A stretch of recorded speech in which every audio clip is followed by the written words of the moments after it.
Tarek are very happy to step forward. You need to pay respectful, but meanwhile, mid lane.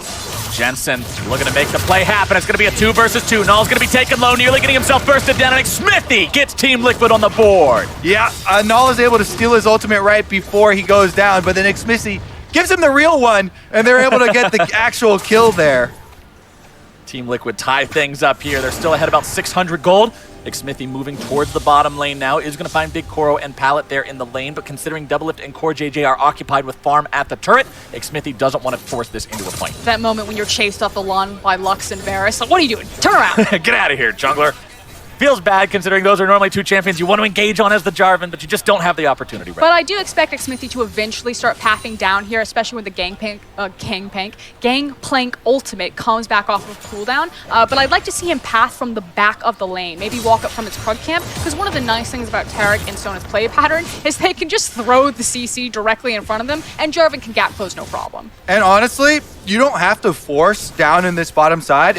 If they hadn't made that mistake at their turret and died there, everything would be going just fine. Let's take another look at their all-in on Null, though. Jensen with the slick moves, able to finish it up. And Smithy is there for the dunk to get that kill credit. I think they definitely would have liked it onto Jensen to try and complete his gunblade, but a kill's a kill, and they'll take it either way. I think it's so important to get more and more tape and more comfort of TL on picks like the Akali. Now, I don't think they have the same flexibility as someone like IG or G2 have with a lot of these picks, but the fact that something like Akali isn't falling through the draft, doesn't have priority on this team, would have been a major red flag. So props to Jensen here.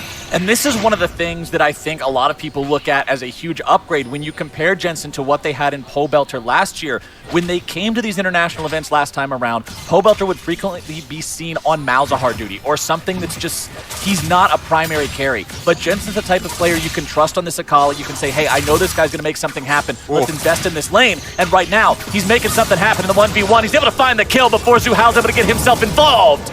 The onslaught of shadows is a full retreat, and Team Liquid comes out on top. Yeah, he's making something happen all right. He's making mid-die, and they're going to gain control of the bottom side too. Smithy going to use the Scryer's Bloom over the Ocean Drake here. Is he actually going to start it up? They have full mid control. The only contest here could come from bottom side.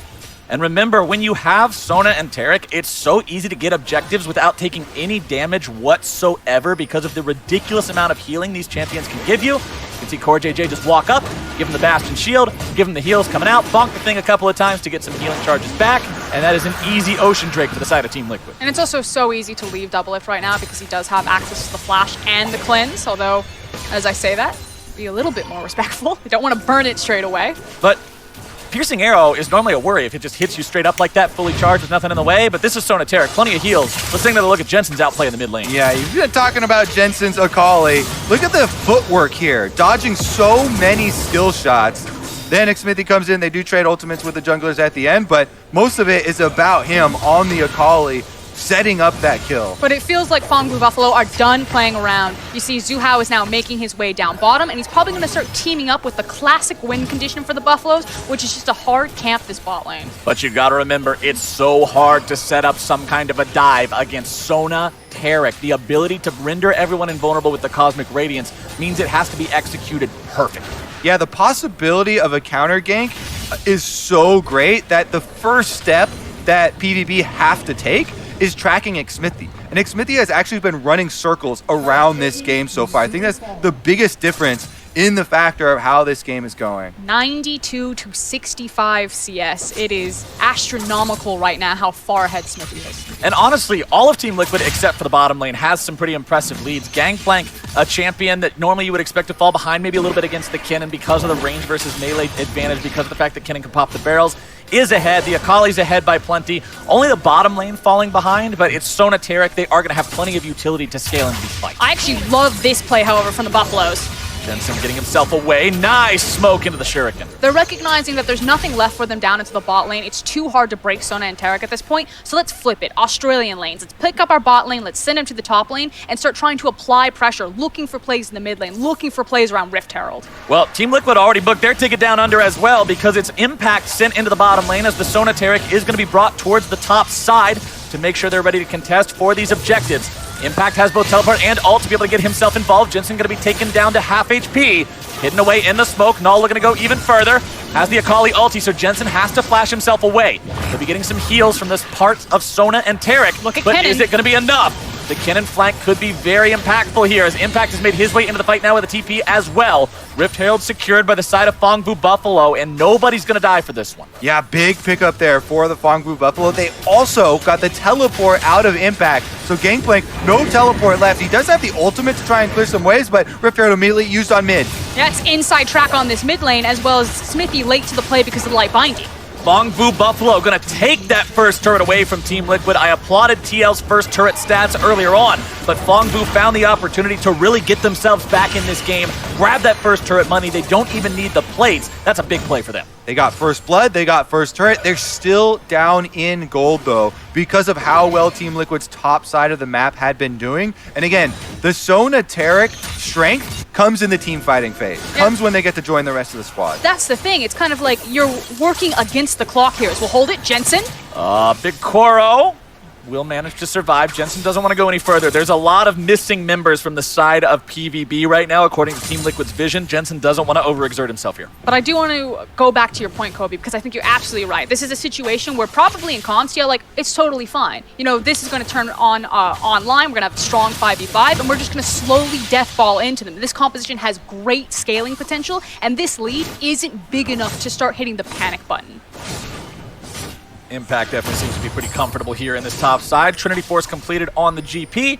Null Magic Mantle in inventory working towards those Mercury Treads. Plenty of CC to want to reduce the duration of here in this game. As the Trinity Force proc means every single one of those parlays is going to be so obnoxious for Zeros to deal with. Zeros, a player who came in with very high expectations. People have very high expectations of him going into this tournament. Normally a big mover, a big shaker for the side of Phong Vu Buffalo, but he's had a bit of a rough performance so far in the tournament. Yeah, I do think it has been a bit of a surprise for a lot of people, the underperformance of Zeros.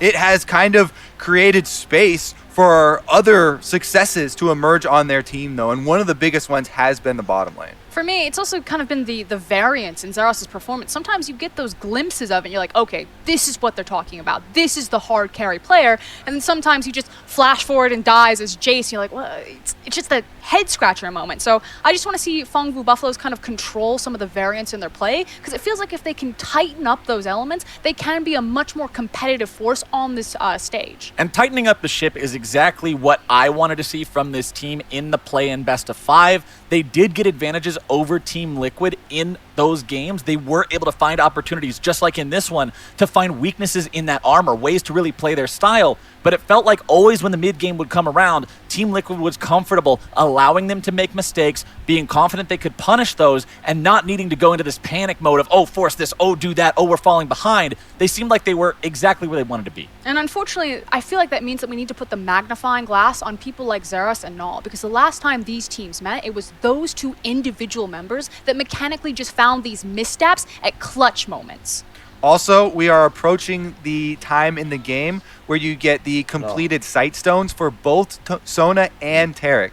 If you have that many wards, it becomes very difficult to find your engages. Hecarim and Kennen both really rely on trying to find flank opportunities to make those engages happen and make those big AoE plays. If you've got double sight stones worth of wards all over the sides, then it becomes just so difficult to find your way in and get the surprise. I mean, we can't undersell the value of that either. When you look at a game of League of Legends, when you get in the super late game, things become so dangerous. Why? Because when people get full builds, you can't buy control wards anymore. Every ward means so much at the top level of play. To double the amount that your opponents can throw down is huge. And I really want to see Team Liquid use that. You can already see some wards thrown down here in the mid lane, keeping an eye on things. Some in the top side river as well. Multiple control wards on this bottom side just to make sure nothing bad happens to the split pusher for CL. Yeah, and that's the key thing. It's also affecting the split pusher. It can keep Jensen that much more safe, especially on Akali, where he is starting to find a lot of ground to run in this matchup.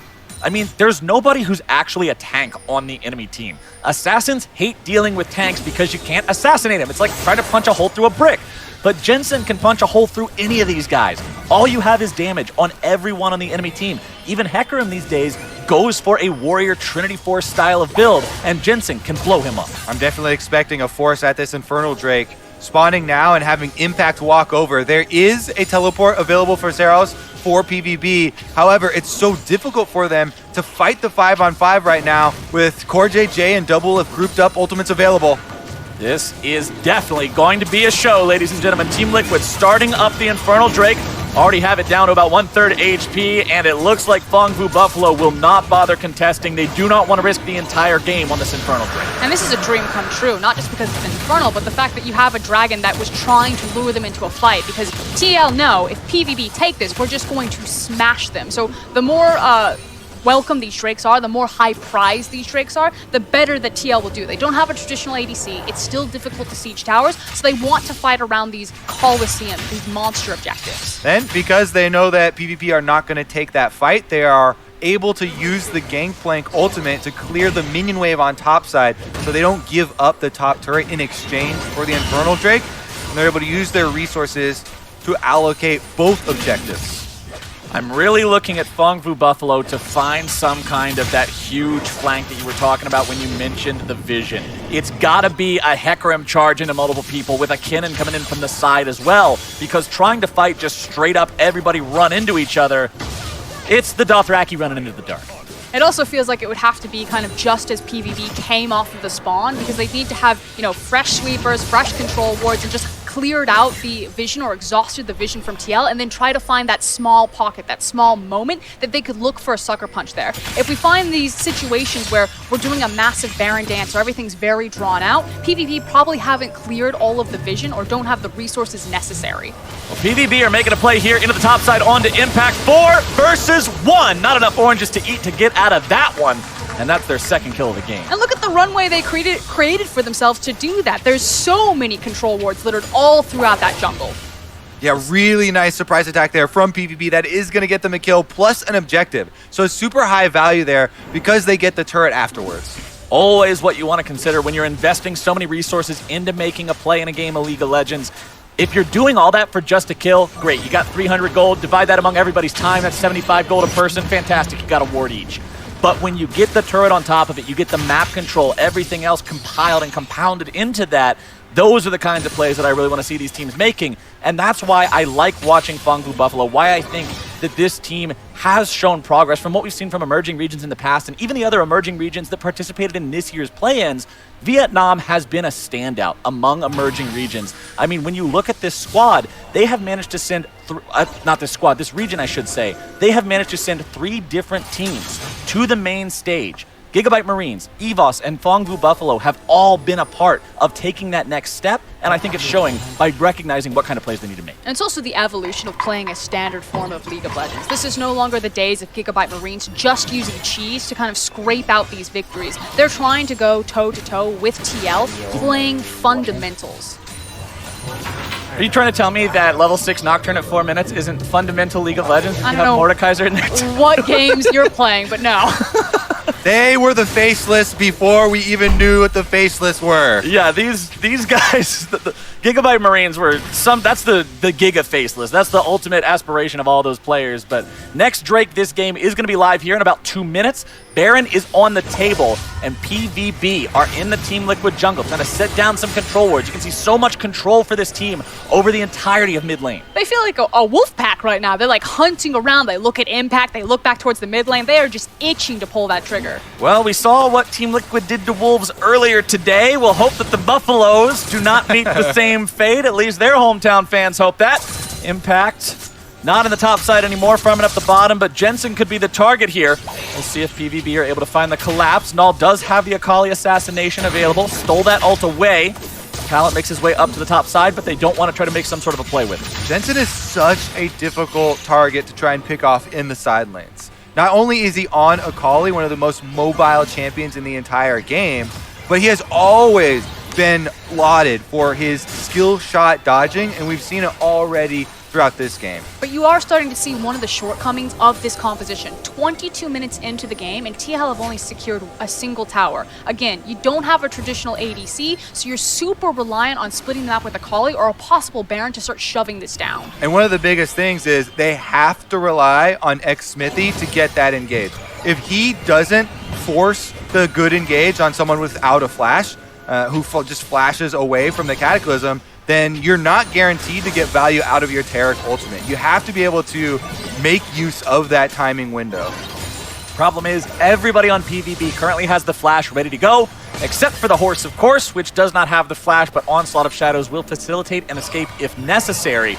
Team Liquid trying to clear out some of the vision here, put down some of their own as they move forward and prep for this Ocean Break. This feels like a situation where TL are going to, kind of eyeing up their opponent. Maybe they find a pick, maybe they go for it very quickly, but otherwise they are happy to just try to allocate farm, particularly on double lift. Sona needs kind of one more completed item before her damage really starts taking off, and once they have that, they're going to feel much more confident just walking into Baron. Xmithy over the wall, drops the Cataclysm. Pallet going to be flashing away from that one. Xmithy going into the stopwatch, keeping himself alive. Cosmic Radiance comes down. Jensen into the back line. Unstoppable Onslaught gets away, but only for a moment. Jensen's able to grab one as Zeros comes around from the side, looking to find the return kill on him. Instead, going to be taken low, taken down. A double kill over to Team Liquid's mid laner. They're able to get that re-engage. You can see they flash out of the Cataclysm, but Jensen follows it. Now they're going back in. It's not over. Doublelift grabs himself the stun, and that is going to be another dead Buffalo. Null falls, and Team Liquid get 3 for 0. Now they've got the chance to make something happen, and the call is Baron. Yeah, immediately walking over to the Baron. It's just the poke damage left from Pallet and Big Koro. Now the Lux ultimate is available there, but they don't have vision on the Baron to start. And that is the critical team fight of the game.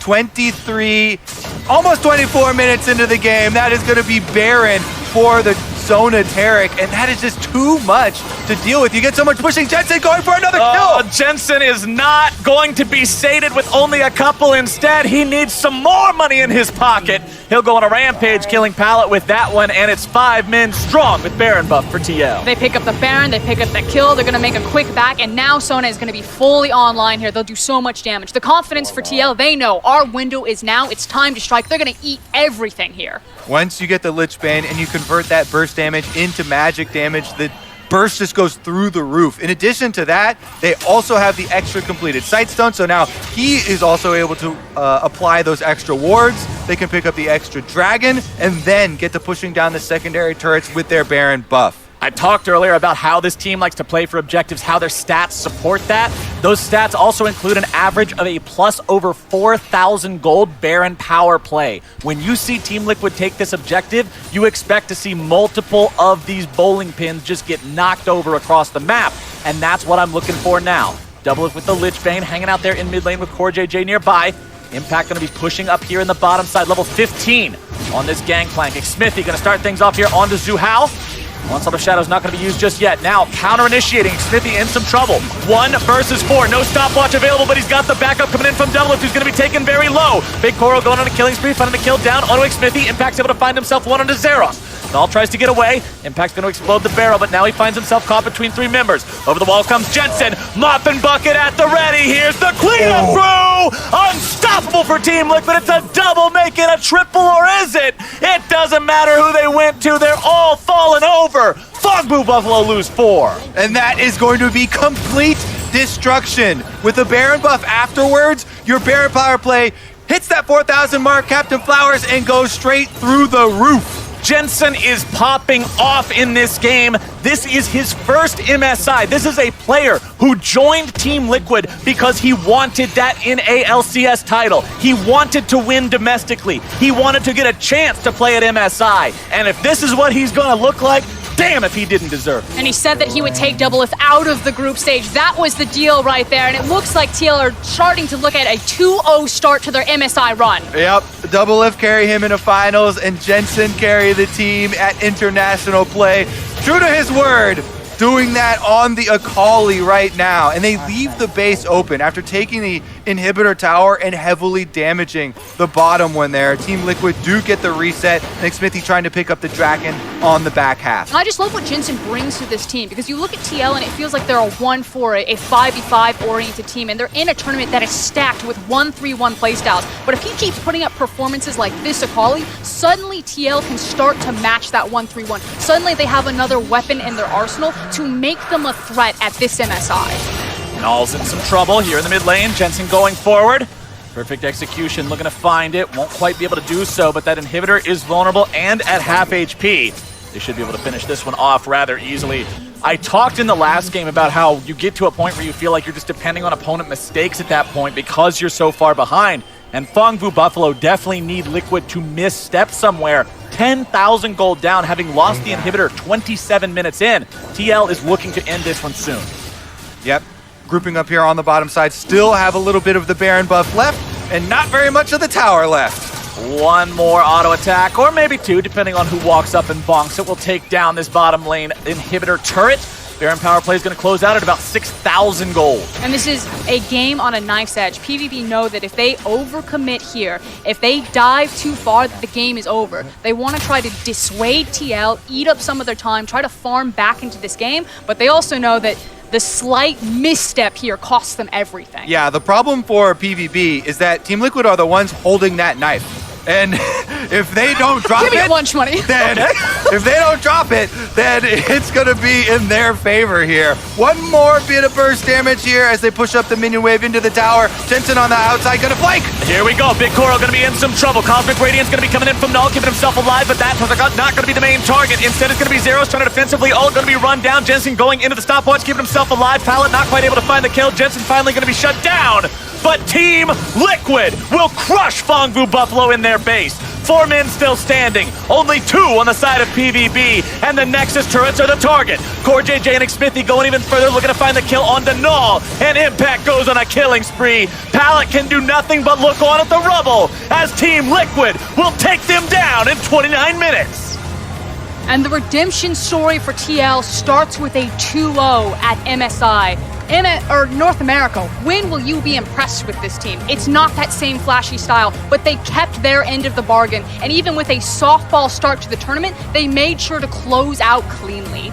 Yes, this is the easiest opening here as far as the schedule for Team Liquid with Phong Vu Buffalo and Flash Wolves. But the way in which they won both of these games should inspire confidence in the North American fans. Team Liquid is a team built for international success. The strongest team that North America has ever sent to an international competition, and they are undefeated after day one. And it's not just the confidence in the fans, it's the confidence in the team. Doublelift said, we want to do the plays that we want to do, and we want to play the pace that we want to play. He said that they're going to smash tomorrow, and I'm starting